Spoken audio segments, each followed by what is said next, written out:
کہ میرے نبی پاک علیہ السلام نے تربیت کی تھی نا حضرت فاطمہ کی. فرمایا بیٹے تیرا خامد اسی طرح ہے کہ جس طرح تیرے لیے مجازی خدا ہوتا ہے. اگر میں کسی کو سجدے کا حکم دیتا تو عورت کو کہتا خامد کو سجدہ کرے. دیکھنا. اور میرے نبی پاک کے لفظ ہیں حدیث ترمذی میں, فرمایا جو بی بی اس حال میں مر گئی کہ اس کا خامد اس سے راضی تھا, فرمایا اللہ اس کے لیے جنت کے سارے دروازے کھول دے گا. تربیت کی تھی نا تربیت. تو خود میرے نبی پاک شادی کے بعد حضرت فاطمہ کو لینے گئے, کہا فاطمہ چلا لینے آیا ہوں. تربیت خود کی تھی. بی بی صاحبہ کہنے لگی حضور نبی کا حکم ہے کہ باپ کا؟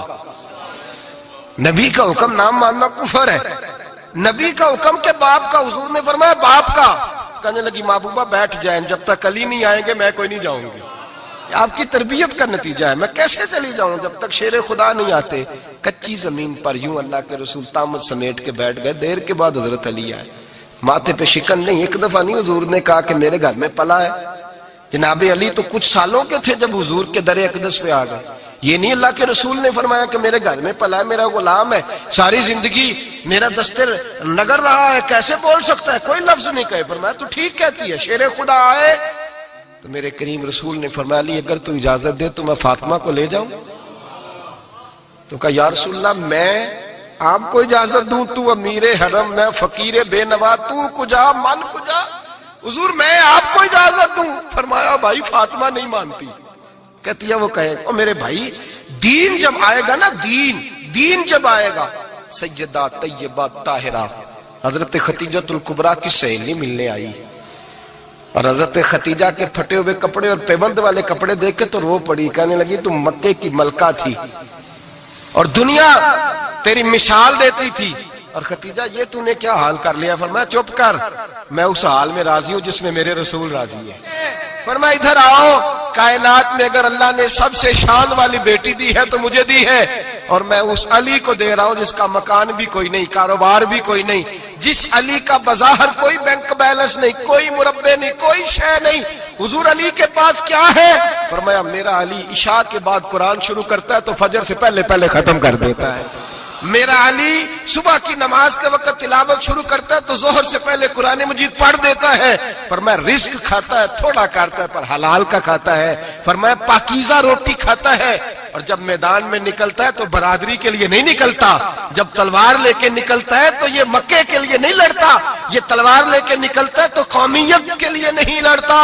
محبوب کس لیے لڑتا ہے؟ فرمایا یا خدا کے لیے لڑتا ہے یا محمد مصطفیٰ کے لیے لڑتا ہے. اس کی تلواریں پاکیزہ, نظریات پاکیزہ. دیکھو میں بیٹی کا نکاح کہاں کر رہا ہوں. پھر غوث اعظم جیسا اللہ نے مجھے بیٹا عطا فرمایا. میرے بھائی ہم جو بنیاد بنا رہے ہیں, تو کہتا بات نہیں مانتی بہو, تو میں نے کہا بالکل صحیح کرتی ہے, نہیں ماننی چاہیے اسے, اس لیے کہ دولت بیاہ کے لائے ہو, بہو تھوڑا لائے ہو. کہتے ہیں جوائی لالچ بڑا کرتا ہے. تو میں نے کہا کیوں آفرے کرتے رہے تم, کس نے کہا تھا یہ باتیں کرنے کو؟ بالکل صحیح کر رہا ہے. وہ جو آپ نے جس بنیاد پہ دیوار بنائی تھی وہ آپ کو مل رہی ہے. میرے نبی کریم صلی اللہ علیہ وسلم نے فرمایا جب تو گھر بنانے لگے, بچی اور بچے کے لیے رشتہ ڈھونڈنے لگے, دین کو, اگر بچے کے دل میں خوف خدا ہوگا تو بیوی کو مارتے وقت ڈرے گا, 100 دفعہ خیال آئے گا. عورت کے اندر خوف خدا ہوگا تو سمجھے گی میرا خامند ہے. اگر وہ نماز سے, قرآن سے, نبی پاک صلی اللہ علیہ وسلم سے وابستہ ہوں گے میاں بیوی, تو ان کے اندر ضرور کچھ نہ کچھ تصورات آئے گے. محبوب سبحانی, غوث سمدانی, شیخ عبد القادر جیلانی رحمت اللہ علیہ, آپ کے والد گرامی فرماتے ہیں کہ میں بھوک بڑی سخت لگی ہوئی تھی, بڑی سخت بھوک لگی تھی, تو ایک سیب بہتا ہوا جا رہا تھا, پانی میں تو اٹھایا تو کھا لیا. دل میں خیال آؤ ہو پتہ نہیں کس کا تھا. اب جدھر سے پانی آ رہا تھا ادھر چل نکلا. ایک درخت ہے, باغ ہے, اس باغ کے بہت سارے درخت جھکے ہوئے ہیں, اس دریا کی جانب پتہ کیا کس کا ہے, سمجھ آئی کہ انہی کے باغ سے وہ سیب جو ہے بہ کے گیا ہوگا. کہتے ہیں مالک کے پاس گیا, میں نے جا کے کہا بزرگوں, بڑے نیک آدمی تھے, ان سے میں نے کہا بزرگوں, غوث اعظم کے والد کہتے ہیں, میں نے کہا بزرگوں ایک سیب کھا لیا ہے, تو پریشان ہوں کہ وہ میرے لیے جائز نہیں تھا, بڑی کہہ کرنے کی کوشش کرتا ہوں, نکلتا نہیں, مہربانی ہو جائے. انہوں نے کہا میں نہیں معاف کرتا, میرا سیب کیوں کھایا, حالانکہ جاتی ہوئی بھی شاید ایسے ہی جائز ہے, کیوں تو نے کھایا؟ میں نہیں معاف کرتا. تو کو بابا جی قیمت لے لو, بخش دو. بابا جی کہنے لگے چل کچھ دن رہ, میرے کھیتوں کو پانی لگا. سید زادے, چڑھتی جوانی, خوبصورت ماتھا, خوبصورت چہرہ، نور دور دور سے چھلک کے پڑے، سادات کے گھرانے کا سجا ہوا نوجوان، کئی پکڑ کے کدال پکڑ کے بابا جی کے کھیتوں کو باغ کو پانی لگاتے. کچھ مہینے رہے تو بابا جی سے کہنے لگے بابا معافی. کہنے لگے نہیں مل سکتی. کہ کس طرح ملے گی؟ کہنے لگے ایک بیٹی ہے میری، آنکھوں سے اندھی ہے، کانوں سے بہری ہے، زبان سے گونگی ہے، ٹانگیں بھی کوئی نہیں دونوں، بس سانسیں چلتی ہیں، تو شادی کرے تو معاف کر دیتا ہوں. حضرت غوث پاک کے والد گرامی کہنے لگے مجھے قبول ہے، میرے اندر جو رزق چلا گیا اس کو پاک کرنا ہے، کہیں وجود جہنم کہیں دھن نہ بن جائے، میری تو نورانیت چلی جائے گی ساری اگر میں اس طرح کا. مجھے قبول ہے. نکاح ہو گیا. کہتے ہیں جب حجلہ عروسی میں داخل ہوا، رات کمرے میں گیا تو میں نے آنکھوں سے دیکھنے والی، کانوں سے سننے والی اور حور سے ملتی جلتی ایک خوبصورت عورت بیٹھی دیکھی. میں پلٹ کے باہر نکلا دوڑ کے. میں نے کہا بابا میرے والی نہیں، وہ تو اندھی تھی، وہ اندھی تھی، وہ بہری تھی، گونگی تھی، یہ کون ہے؟